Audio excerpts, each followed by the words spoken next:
दादा आज जन्मोत्सव मिळाला आहे काय? हा दिवस म्हणजे जिल्ह्यातील नाही, महाराष्ट्रातील नाही तर देशातील सर्व लोकांसाठी एक पर्वणी असते. माँ जिजाऊ साहेबांचं दर्शन घेणे आणि वर्षभराची शिदोरी सोबत घेऊन जाणे हा असा दिवस आहे. माँ जिजाऊंचे विचार घेऊन आम्ही घरी जातो आणि ह्या विचारांवर आमचं वर्षभर निघते. या विचाराने आम्ही चालतो आणि आमच्या जीवनाचं सोनं करून देतो. दादा एक राजकीय प्रश्न आहे. ठाकरे बंधू एकत्र झालेला आहे. मराठी मताचा तिथे ओढा सुरू झालेला आहे का सांगा? आता ओढा आहे, नाला आहे, नदी आहे, सागर आहे, ते मतदान झाल्यावर कळेल. ठाकरे बंधू एकत्र यावे बाळासाहेबांना वाटत होतं, पण या दोघांनी बाळासाहेब जिवंत असेपर्यंत एकत्र त्यांची इच्छा पूर्ण करायसाठी आले नाही आणि आज सत्तेसाठी त्यांना एकत्र यावं लागतंय. त्यापेक्षा वाईट कोणती गोष्ट. ठाकरे बंधू एकत्र आल्यामुळे मुंबईमध्ये भाजपला फटका बसेल. ते सांगितलं ना, मतदान झाल्यावर आपल्याला सगळ्यांना चित्र समोर. दादा देखील राज्याचा विकास आराखडा गेल्या अनेक वर्षापासून काढल्यावरच प्रत्यक्षात कधीपर्यंत येईल. तर यामध्ये बऱ्याच गोष्टीच्या अडचणी मागच्या वर्षी मी सांगितलं होतं. हे पुरातत्व विभागाच्यामुळे बऱ्याच गोष्टी अडत असतात, पण आम्ही आता ठरवलं आहे की पुरातत्व विभागाला सोबत घेऊन बसावं लागेल. त्यांना येणाऱ्या प्रॅक्टिकल अडचणी दूर केल्याशिवाय विकास आराखडा सरळ होणार नाही.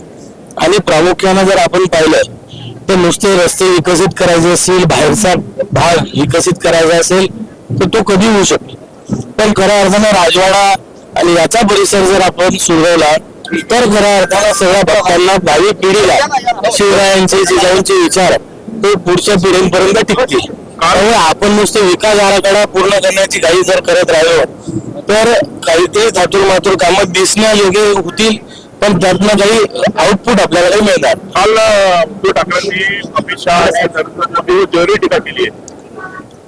पण मी आपल्याला तेच सांगतोय की उद्धव ठाकरे असतील, राज ठाकरे असतील, हे यांनी बाळासाहेबांचे विचार कधीच मागे सोडलेले आहेत. जे पहिले मोदीजींना भेटण्यासाठी तळमळ बसायचे, जे मोदीजींचं नाव घेऊन घेऊन थकायचे, मोदीजींचं नाव घेऊन घेऊन हे सत्य येण्याचे प्रयत्न करायचे, आज हे वेगळं झालं.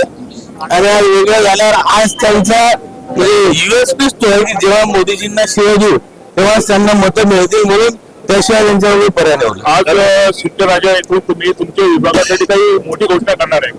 नाही, आज विशेष काही घोषणा आम्ही करणार नाही. सध्या आचारसंहिता चालू आहे, पण निश्चित येणाऱ्या काळामध्ये आम्ही घोषणा करू. हर्षवर्धन सप्ताह मुख्यमंत्री देवेंद्र फडणवीस को दरिंदा कहा है और भारतीय जनता पार्टी को रिपब्लिक जनता पार्टी कहा है, क्या कहेंगे?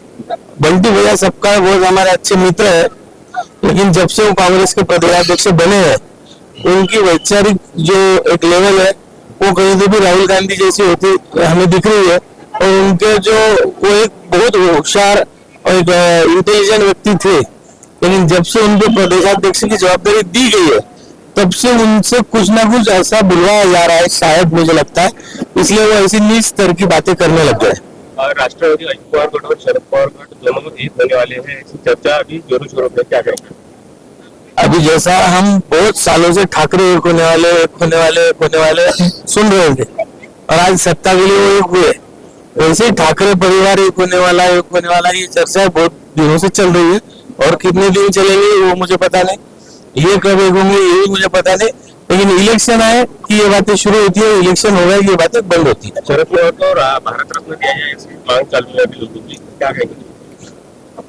पवार साहब एक बहुत बड़े नेता है, महाराष्ट्र के गद्दावर नेता है, उनको भारत रत्न देने की मांग हो रही है. निश्चित उनके सब जो प्रियजन है वो ये मांग कर रहे हैं. सही समय आने पर योग्य निर्णय होगा. भाजपाने एमआयएम सोबत युती केली होती, काँग्रेस सोबत युती केली होती. भाजपाचे सांगायच्या गोष्टी वेगळ्या आणि करायच्या गोष्टी वेगळ्या आहेत. थोडस करेक्शन याच्यामध्ये केलं पाहिजे. अकोटमध्ये जी युती झाली आहे ती युती नगर विकास आघाडी म्हणून पूर्ण सर्व पक्ष एकत्र बसले. त्यामध्ये उद्धव ठाकरेंचा पक्ष होता, पण सोयीने या गोष्टी लपवल्या चालल्या. त्यामध्ये उद्धव ठाकरे गट होता, त्यामध्ये प्रहार बच्चू कडूंचं होतं, त्यामध्ये उद्धव ठाकरे गटाचे 2 सदस्य होते आणि ती नगर विकास आघाडी होणार होती. पण जसं लक्षात आलं की एमआयएम आहे, तर एमआयएम ला आहे माहीत पडता बरोबर ज्या लोकांनी करण्याची संमती दिली त्यांना त्यांच्यावर कारवाईची नोटीस निघालेली आहे, ती युती तोडण्यात आलेली आहे. आणि नुसतं भाजपने युती केली पेक्षा उद्धव ठाकरे असतील किंवा जे कोणी असतील त्यांनी दम असेल तर सत्य जनतेसमोर आणलं पाहिजे. असं एक चर्चा आहे की भविष्यामध्ये दोन्ही राष्ट्रवादी एकत्र होऊन सुप्रिया सुळे ह्या केंद्रामध्ये मंत्री बनतात. आनंद आहे, त्यांनी यावं. आम्ही तर किती दिवसाचं आमंत्रण दिलं होतं पण ते येत नाही आहेत. आणि खऱ्या अर्थानं आपण पाहिलं असेल तर हा सगळा खेळ सत्तेचा आहे. या लोकांना सत्तेशिवाय राहायची सवय राहिलेली नाही. त्यामुळे त्यांच्याकडून बहुतेक मला तरी वाटतं अशा बातम्या पेरण्यात येतात आहे. ते सत्य झाल्यावर खरं लबाडाचं आमंत्रण ठेवल्याशिवाय खरं होत नसते. त्यामुळे हे कितीही बोलत राहिले तर जेव्हा हे सत्य होईल तेव्हा आपण याच्यावर बोलू. राज ठाकरे यांनी अदानींना भाजपची किती मदत केली दाखवलं नाही. दादा, राज ठाकरे साहेब असो, पवार असो, उद्धव ठाकरे असो, आज अदानींच्या चॅनलवर त्यांचे मोठे मोठे इंटरव्ह्यू का बरं येतात? त्यांच्या स्वागतासाठी पवार फॅमिली, अदानीच्या स्वागतासाठी आपण अदानी पवार फॅमिलीचे फोटो पाहिले, अदानी राज ठाकरेंच्या घरी गेलेले पाहिले.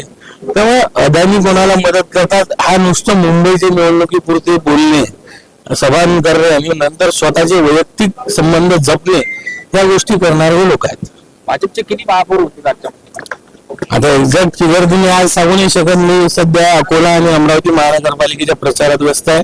बाकी ठिकाणचे मी रिपोर्ट घेतलेले नाही. पण जसं नगरपालिकेमध्ये आपण चित्र पाहिलं तसं महाराष्ट्रामध्ये महानगरपालिकेमध्ये सर्वात मोठा पक्ष, सर्वात जास्त महापौर घेऊन भारतीय जनता पक्ष असेल.